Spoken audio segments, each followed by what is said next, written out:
India and other country having the agreement between them, then the preferential duty will be applicable. Like for example, India Australia FTA अभी हुआ है, free trade agreement between India and Australia, right? It is already done. So with that agreement, कोई भी product अगर India से import होगा, so it will be having the zero duty. In that annexure, जितने भी products mention किए हैं, उसको zero duty लगेगी. तो इसका मतलब क्या होगा? वो जो अगर annexure ये होगा, तो इसमें उस product के सामने क्या लिखा होगा? Zero duty.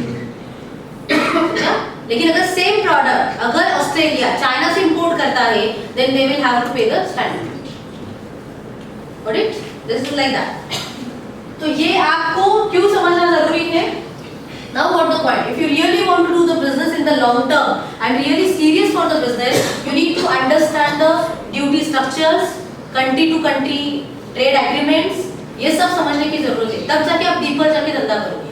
It is not about like ऊपर का धंधा चल रहा है कि उन्हें बेचना ये बेचना है. It is not like that. Okay मुझे ये समझना जरूरी है कि मेरा प्रोडक्ट अगर उस कंट्री में जाता है तो उसको कितना बेनिफिट मिलता है.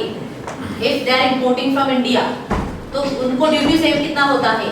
ओके और ये ड्यूटी सेव ऐसे नहीं कि सिर्फ इंडिया से आ रहा है इसीलिए ड्यूटी बेनिफिट दिया जाएगा. You need to give the document, respective document, then only they can claim the duty benefit, otherwise no. Okay और वो जो रेफरेंस है वो आपको आएगा आगे जब भी हम सर्टिफिकेट ऑफ ओरिजिन की बात करेंगे. So remember this point there. Okay ये लिंक वहां पे काम आएगी क्योंकि ये प्रेफरेंशियल जो जीरो आया वो कब आया?